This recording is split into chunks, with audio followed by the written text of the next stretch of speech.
mga kababayan. Na ang sinisisi ni Harry Roque sa lahat ng ito, no, na kapag umuwi daw po si Saldico ng Pilipinas, ay si Bongbong Marcos daw po ang ituturo. Kung iisipin natin, mga kababayan, no, ang lahat ng ito ay nagmula sa presidente. Ang lahat ng ito ay nagsimula nung kasagsagan po ng tag-ulan sa Pilipinas. Ngayon, ang ating presidente, nagulat siya. Kasi 13,900 plus ang ipinagyayabang nung dating administrasyon. Diba? O, nagulat siya. Nasaan yung mga flood control na sinasabi ng dating administrasyon? Bakit hindi natin nararamdaman ngayon ngayong tag-ulan? Nagpa-imbestiga at lumabas sa investigasyon 15 na mga top contractor na nakakatanggap po ng mga proyekto sa ating gobyerno. At hanggang sa umabot na nga po, mga kababayan, yung mga pangalan, naabot na din po yung mga pangalan nila Saldico.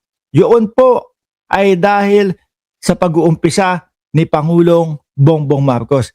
Ngayon, ang hindi ko makuha doon sa mga logic nitong sila Harry Roque ho, mga kababayan, ang Pangulong Bongbong Marcos daw ho, ang pasimuno ng lahat ng ito.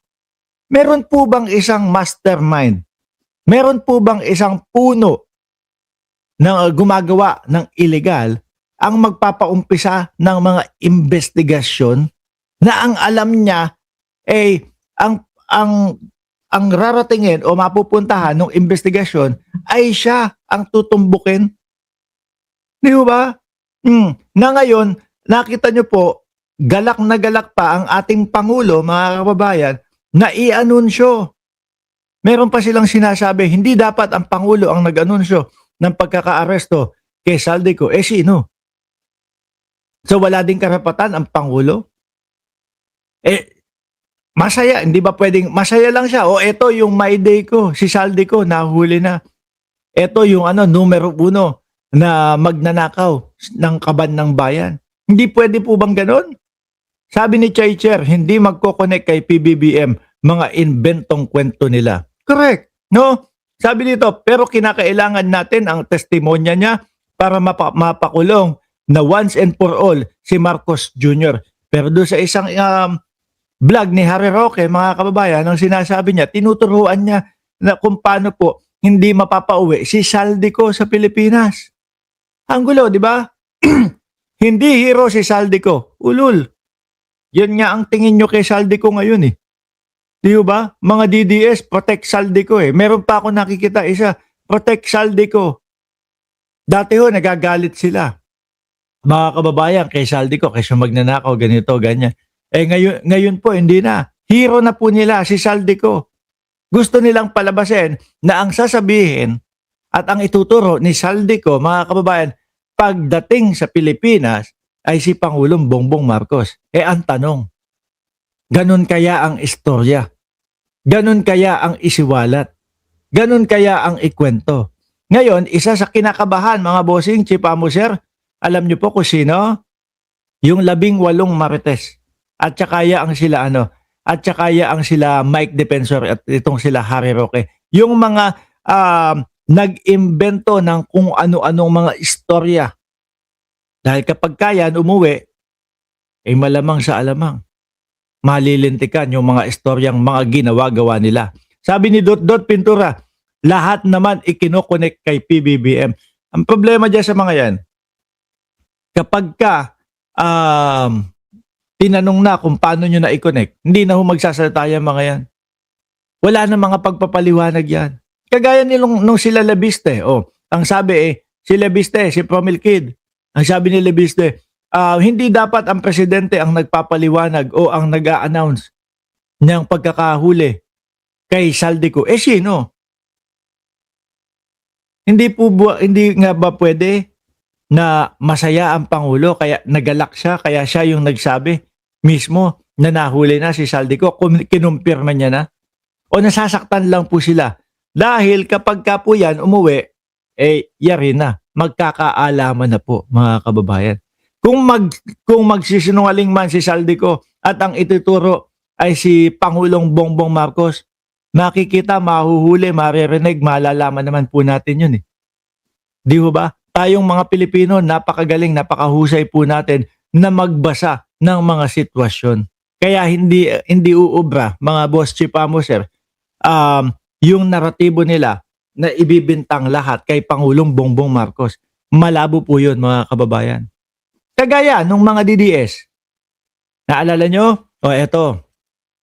Kagaya na lang ho ito mga kababayan. Nasaan ba yun? Eto. John, ito yung kay Yorme muna tayo. Secretary Anyo. Ayan. Ito po, kasama pa doon sa interview, doon sa, ano yan, Vox Populi ng mga DDS. Pakinggan nyo ho si Yorme, mga kababayan. Tingin ko kasi ang daming lumalabas na video iba-iba eh. No? At itong lahat ng video na ito, galing lang po doon sa isang interview kay Yorme noong mga vlogger ni Kibuloy, mga kababayan. So tingin ko simula sa umpisa hanggang dulo ho, mga boss Chipamo sir. Simula umpisa hanggang dulo, mga kababayan, no interview, nasasaktan ito pong mga vlogger ni Kibuloy. Eh wala pong wala pong tumugma o wala pong umayon doon sa gusto nilang mangyari. Doon sa gusto nilang naratibo no? Sa interview nila kay Yorme. O pakinggan nyo ho, mga kababayan, ha? Si PRRD, alam ba, umaga ngayon, di ba? Umaga. Aha. Kami mga Metro Manila Mayor, Secretary Anyo, DILG, General Lim, MMDA. Titira kami ng mananghali, meeting.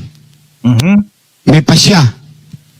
Mamayang gabi, mapapanood mo si PRRD kasama yung mga cabinet secretary. Meron silang... Yung pinagpasyahan namin, re-reconfirma nila. Okay. Ibig sabihin, ang ginagawa ng presidente ni President Rodrigo Roa Duterte at that time, kukonsultahin mo na yung lokal. Pag nagkadali na, maliwanag na, i-implement na nung gabi na yun. Kaya tinatawag na, bukas na ba barbershop? Tawag namin doon barbershop. Nasa sitol ako natutulog Pag alas 9 ng gabi, manonood. Naalala ko yun. Talaga si Yorme, di ba? Pinagdikit-dikit nga yung mga bangko. Ka na. Yung napag-usapan kanina, para kinabukasan i-implement. Bakit ko ikinukwento yun? Mahalaga kasi yun. Yung mabilis ang aksyon, mabilis ang kilos. Why? Kaya ko nasabing mas mahirap nung COVID-19 kasi economically affected tayo. Sa umpisa pa lang akala nila talagang pinupuri lang si PRRD. Mamaya ho